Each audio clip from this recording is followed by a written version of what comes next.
Guys এই ধরনের ছবিগুলো সোশ্যাল মিডিয়ায় নেট দুনিয়ায় প্রচুর পরিমাণে ভাইরাল। আপনিও কিন্তু ট্রেন্ড ফলো করে মাত্র 1 মিনিটে নিজের এবং আপনার ক্রাশের ছবি দিয়ে জাস্ট এইরকম ট্রেন্ডিং ফটো তৈরি করতে পারেন।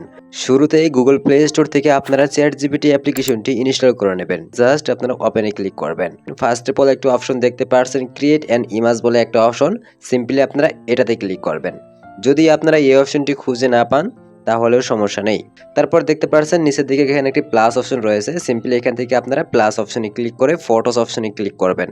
তারপরে আপনাদের স্পষ্ট ফেস দেখা যাচ্ছে এরকম একটা ছবি ইম্পোর্ট করবেন এবং আপনার ক্রাশের যদি ছবি থাকে তাহলে আপনারা ইম্পোর্ট করতে পারেন। সো যদি আপনাদের এই ক্রাশের ছবি না থাকে বা আপনাদের গার্লফ্রেন্ড না থাকে তাহলেও সমস্যা নেই, চ্যাটজিপিটির নিচে থেকেই একটি ফটো আপনাদেরকে তৈরি করে দেবে। সো এখান থেকে আমার পছন্দ মতো একটি ফটো আমি সিলেক্ট করে নিচ্ছি।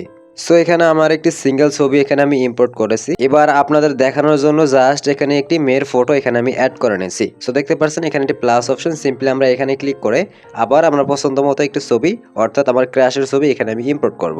শুধুমাত্র আপনাদের দেখানোর জন্য জাস্ট এখানে একটি ফটো ইম্পোর্ট করলাম। তারপরে আমার এই সিক্রেট মাস্টার প্রম্পটটি আপনারা এখানে কপি করে পেস্ট করে দেবেন।